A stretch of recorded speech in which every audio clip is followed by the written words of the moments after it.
How can you determine the adequacy of a woman's pelvis? How can you know that a woman's pelvis, the bony pelvis, can allow a mature newborn baby to pass through it during the birth process, during delivery, during labor? If a woman comes to your hospital as a health worker, can you determine if her pelvis is adequate enough to allow a baby pass through it at 9 months during delivery? You are a woman, you are a lady. How do you know that your pelvis is adequate enough to allow a baby pass through it? How do you know that you have possibility of giving birth through your vagina? Because the normal birth passage is from your womb down into the pelvic cavity and out through your vagina. How many ladies know if their pelvis is the gynecoid type?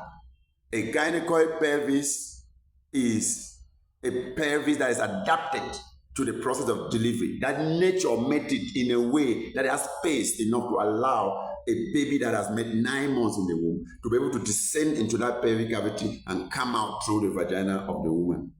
How will you know that you can get pregnant and deliver normally through vagina? How will you know also that your pelvis is a contracted type, that you cannot deliver through vagina? So when you get pregnant, you already start preparing your mind for the delivery through cesarean section. This is very important for the community. Every woman and even man of reproductive age is supposed to have knowledge of the pelvis of a woman, even before getting a woman pregnant, even before you, woman, getting pregnant. These are some of the things you need to go for pre-conceptual counseling in the hospital. Even when you are still getting married, you need to go for pre-marital counseling, where some of this is supposed to even be determined before you go ahead with this union. Because one of the things you will wish to achieve, to accomplish in your union is your wife to get pregnant and be able to carry it for 9 months and successfully give birth through her vagina. But if she cannot give birth through her vagina, then there is an option that they can open the abdominal cavity and then open into uterine cavity and bring our baby there. That is known as cesarean section. Our interest in this video is teaching you how to evaluate your pelvis. You are not going to do it alone. You are going to meet your doctor. You are going to meet your health expert. And before meeting your health expert, you even know some of the things he will do, because he has been trained. The knowledge has been impacted. The skills, have been acquired. You can go and they examine you to confirm if your pelvis is adequate enough. Even if you are pregnant and you are attending antenatal care, it is very important to, in the course of this antenatal care, meet your doctor for pelvic evaluation. They can evaluate your pelvis already. I am going to give us just 3 cardinal points that determine the adequacy of a woman's pelvis. And we say adequacy, we mean the ability of the pelvis to allow a baby that has grown for 9 months in the womb, weighs normally between 2.5 kilograms to 3.5 kilograms, but could slightly go above 3.5 to about 4 kilograms, and could even be slightly less than 2.5 to around 2 kilograms. Any baby within that range is said to be normal newborn, normal weight, normal size, because it could pass through a very normally adequate pelvis. But if any baby is already weighing more than 4 kilograms, any baby that weighs the weight is 4 kilograms and more, is already considered macrosomic.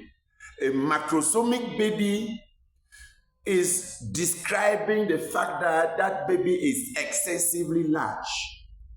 So, if a woman is well catered for during antenatal care, by 9 months, her baby shouldn't be having weight of up to 4 kilograms. Women are supposed to know that some of them give birth to baby which is even 4 kilograms, 4 point something, even 4.5. Some people's pelvis is so adequate that I can even allow that type to pass them. But that baby is obese. That baby is not healthy. You know, when something is above normal, then it's a problem. It's unfortunate that in some of our communities, when a woman gives birth and the baby weighs 4 kilograms and more, she begins to announce it to the public as if it's a good thing. No! People are very intelligent these days that when you even say, this is my baby weigh 4.5, they can look at you from your legs up to the toe, whether you're very balanced. How did you take care of yourself during pregnancy that you are having a baby that is excessively large? Can just that weight, can the heart of that newborn, only her heart to beat, can it really carry the weight of that baby? Are you sure the baby is healthy, is not a good baby as you think? No, it's called macrosomic baby. So we are not talking about macrosomic babies here. We are not also talking about premature babies here. We are talking about babies that have developed normally in the womb. Normal growth and development have taken place for 9 months.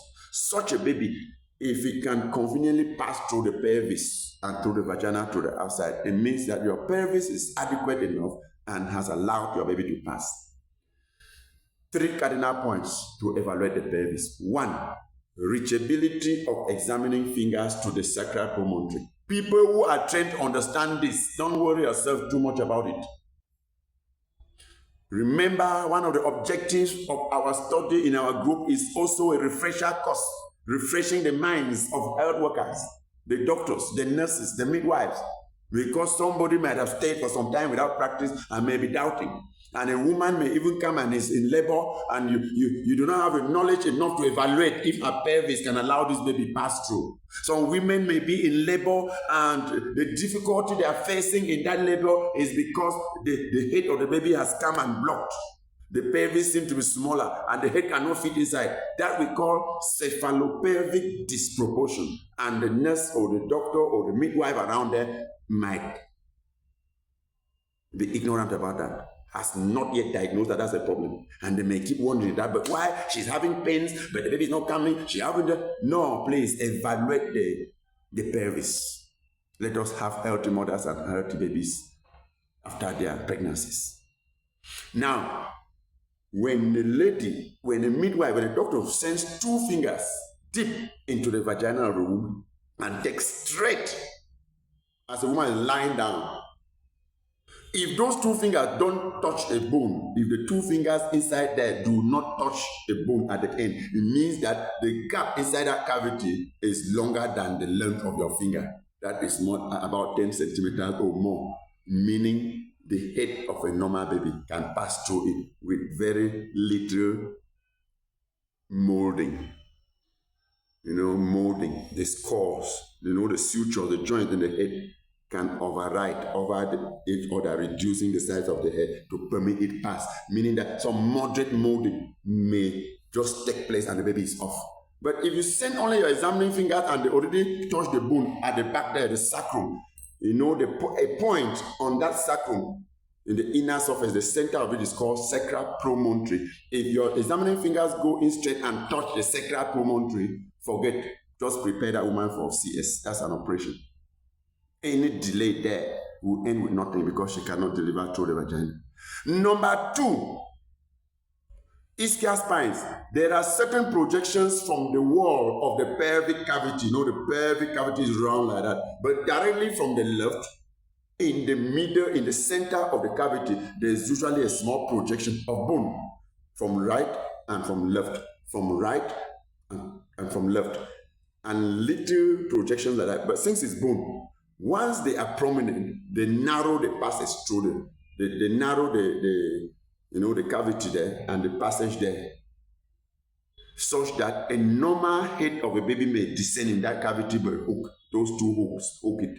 And since they are bone, it cannot break it to pass the head of baby hook there, and she cannot deliver through vagina. They will tell you that ischial spines are prominent.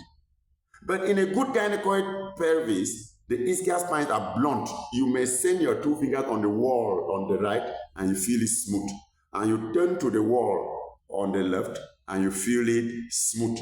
That tells you that ischial spines are blunt. Therefore, there is enough space inside there. You have already confirmed reachability of sacral promontory by your examining fingers. And now you have confirmed that the ischial spines are blunt. Good. Bring out your hand, form a notch, and put at the entrance, at the mouth of the vagina, and let this back be facing up, the anterior part facing towards the abdomen. But you are putting this surface as if you want to send this hand into vagina. You put it at the mouth, the same area where your two fingers enter, put that notch, and the center of this notch here will stand at the mouth of the vagina. You press as if you want to put it inside. The bone from the left leg, the pelvis on this side, the bone, if it touches your finger but at the end here, and the other bone on this other side touches at the end here, it means that that pelvis is very adequate, because this determines the angle. There's an angle. When you begin to touch your abdomen, soft, and go right down, you meet a small bone. We call that place the symphysis pubis. After the symphysis pubis, the bone curves to the right and curves to the left, leaving an angle there. Which if you are not going to put your nose but at that angle. No, at the mouth of the vagina, if you press and the bones are able to touch by the side like it means that your hand can pass. It has not blocked your hand. It has not blocked your hand. It has touched but outside. That tells you that the angle, the subpubic arch, has an angle of 90 degrees or more. Then that pelvis is adequate. Continue that labor process. The woman will deliver through her vagina. But if you put that notch at the mouth of the vagina and the bones already press on your finger, that tells you that that angle there is narrow. Therefore, the angle of the subpubic arch is less than 90 degrees. Stop. Ask that they should prepare that woman for operation, because her pelvis is not adequate to allow the baby pass through it. If you so love this lesson, please subscribe to this channel. Ask more questions for us to come up. I needed to give only these areas for us to determine how to determine the adequacy of a pelvis of a woman. And a woman in your village can go to the health center and then they determine if her pelvis is adequate. If she gets pregnant, is it possible? Is there a possibility? We know that a pelvis may be adequate, but other factors may make the woman still deliver by operation. For example, the baby inside the womb may be the problem, because it may be lying transverse. It may be breech. It may be a multiple pregnancy that they hook in a way. There may be malpositioning. There are other factors. But we were looking now only at the pelvis. What if the baby is normal and everything about baby is fine? Can the pelvis allow it pass through it? It is possible for us to examine and determine an adequate pelvis. My name is Dr. David Ayim. I am your reproductive health expert, and I hold a PhD in public health. I am coordinating the understanding of these lessons. Please, you can comment on the comment side. You can still write, even on WhatsApp, through the numbers 674 605469. If you're out of Cameroon, start with +237. Then you add the number. We can discuss. You can propose topics for us to discuss. Please like and join our community for support. Thank you.